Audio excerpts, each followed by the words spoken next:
Welcome to Comics and Christ Presents the Wrestler of Faith podcast. My name is Michael Davis, and today on the Wrestler of Faith podcast, I am going to process some feelings about certain things and use some narratives from the old Jim Crockett Promotions 605 WTBS television program and kind of talk through, just for a few moments, the ways that we deal with our problems, the ways we want to deal with our problems, and the ways that are the most effective to deal with our problems.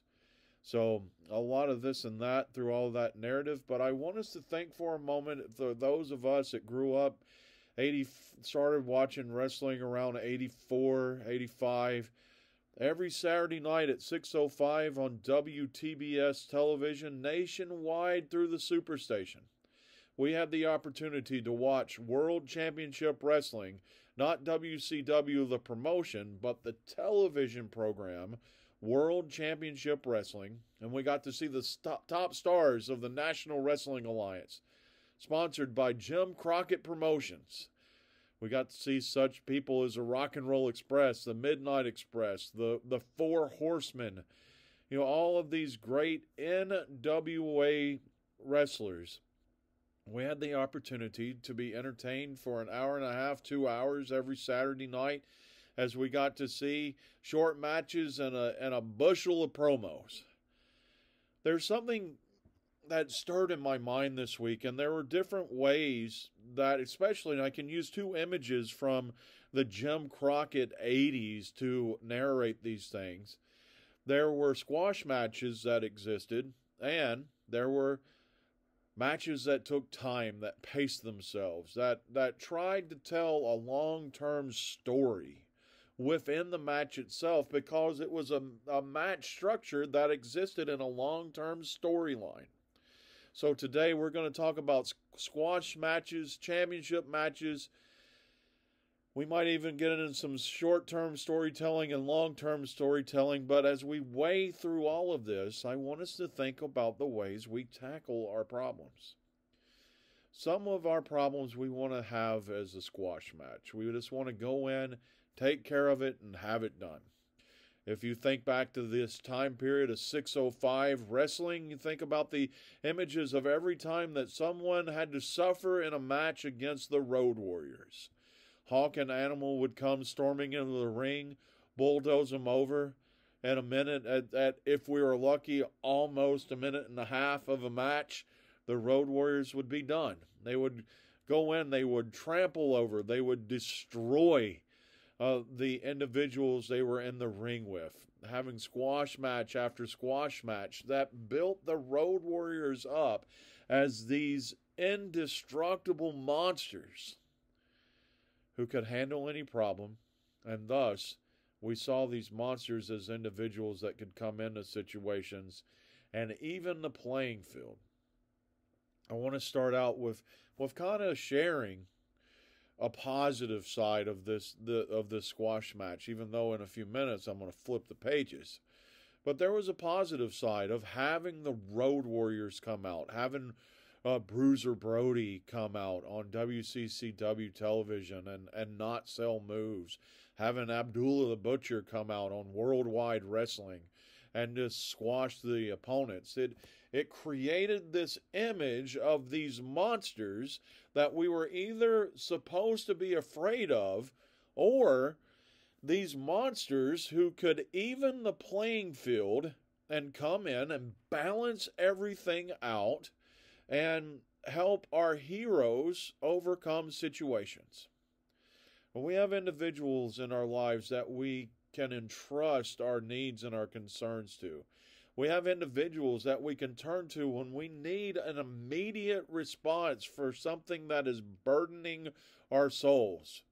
We may be stuck in a long-term storyline of emotional pain and emotional frustration, but we have these giants in our lives that we know that we can turn to, and through the ease of one conversation, have a situation taken care of. We need that in our lives.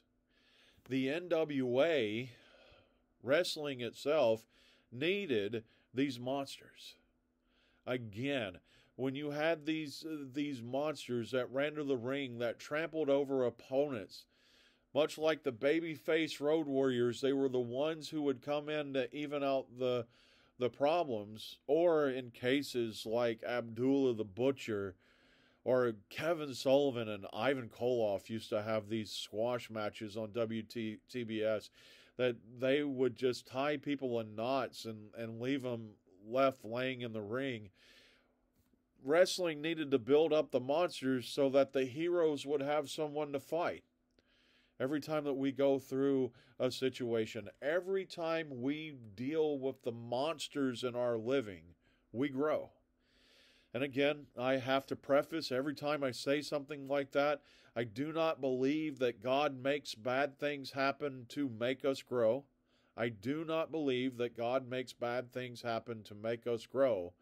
But I do believe that we can find growth when bad things happen. And that was the beauty of those squash matches. We either had the monsters to conquer or the ones who could even the odds as laid out. There's a negative towards this, though.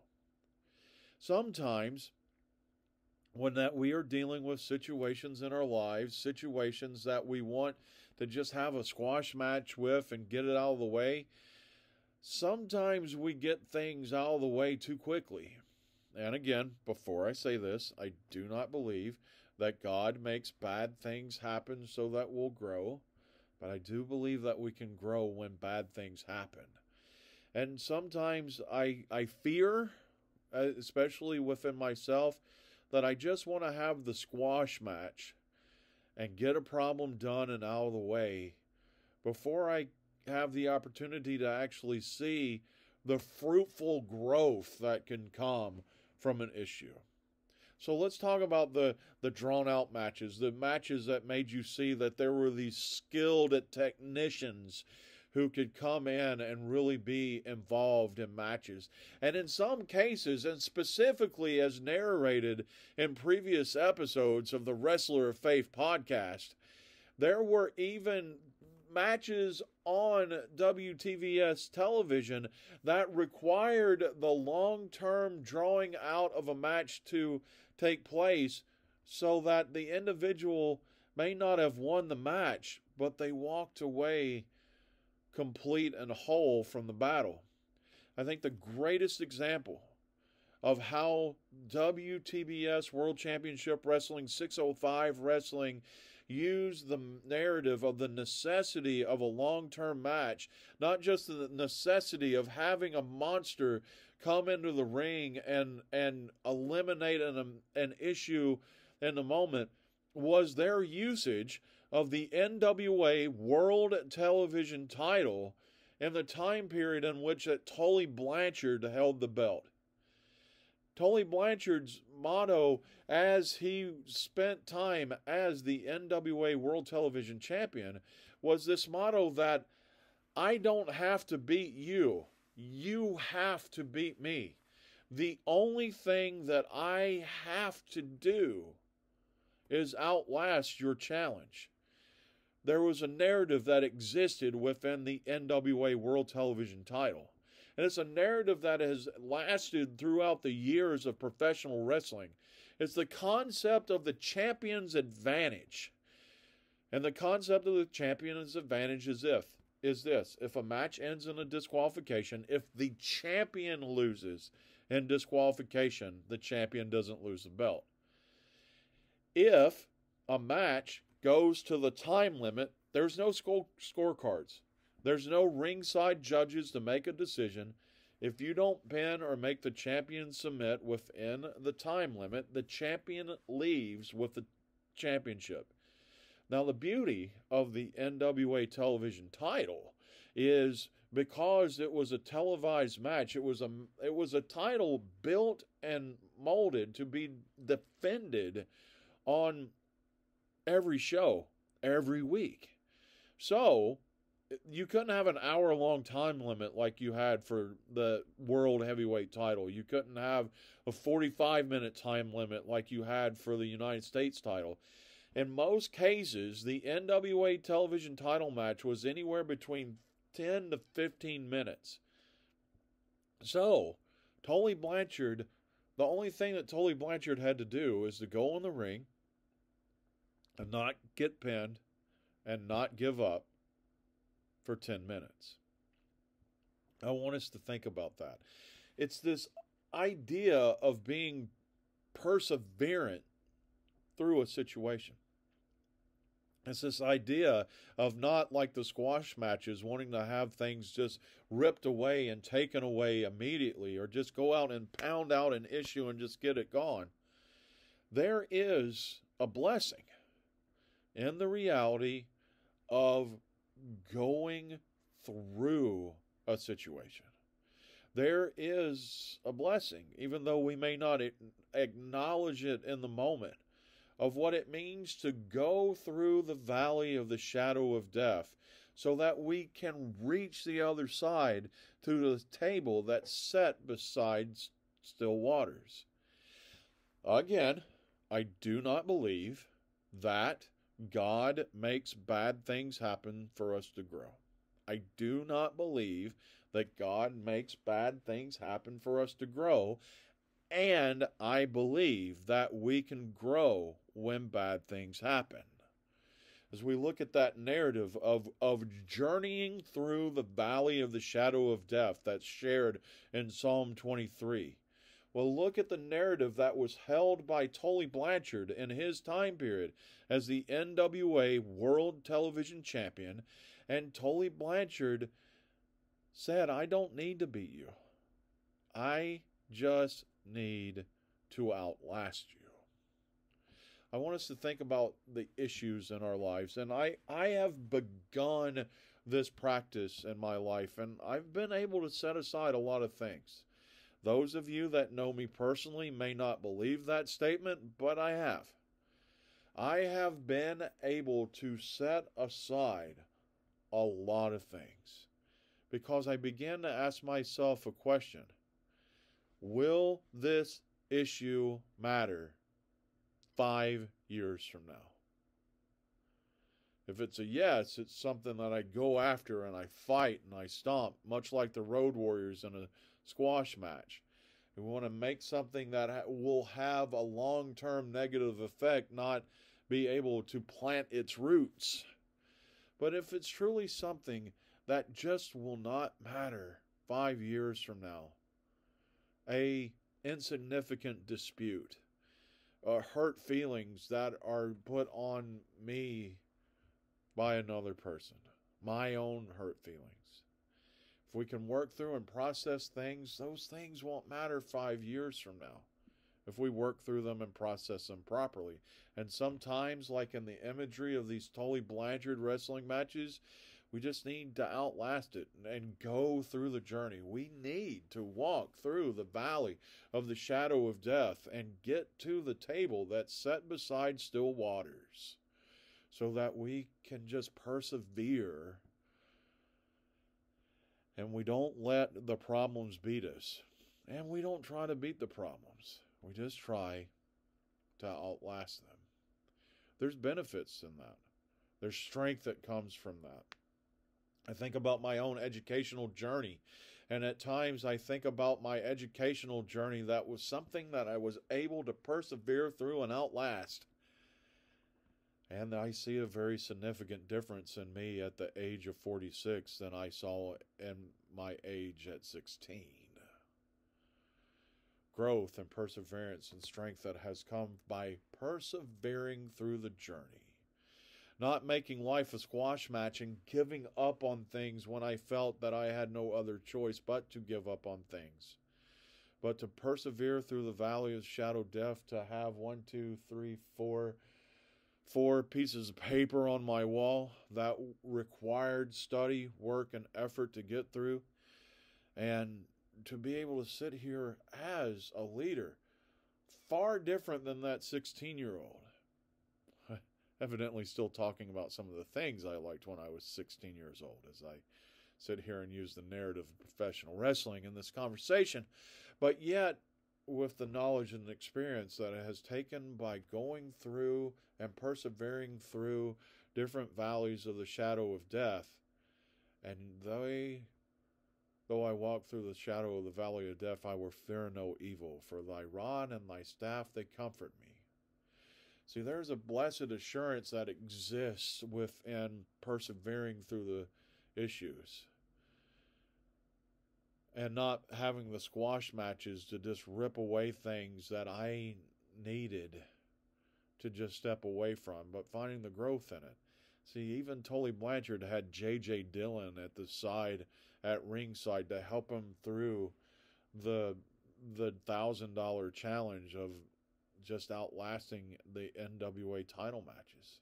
Anybody that could beat him, anybody that could pin him, they didn't just get the television title, but there was a cash reward.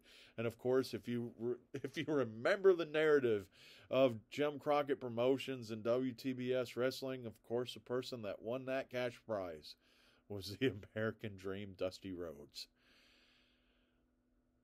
But there are dreams that exist in our lives that come along and help us to find a way to be victorious in those situations. See, there's two ways to look at that narrative. We're either Tully Blanchard trying to outlast the situation, or we can hold on to a dream when our problems is that Tully Blanchard situation, and we have problems that we don't think that we'll ever get through, and we have problems that we don't think we'll ever overcome. But when our problems are the Tully Blanchard image, just like Dusty Rhodes finally winning the $1,000 challenge, we have dreams and hopes that inspire us to get to the other end. Using the play on words of the American Dream, Dusty Rhodes, we have dreams and hopes that inspire us to make it through to the other side. Here's what I want you to take from this conversation.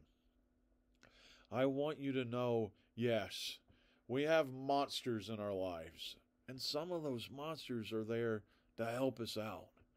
They're the ones that can come in and give us a quick solution to issues that we need quick solutions for. And we also have the blessing of having perseverant hearts, that we are individuals that can outlast the hurts and the pains. We are individuals that are equipped spiritually through the grace of Jesus Christ to walk through the valley of the shadow of death, to get to the tables set beside still waters.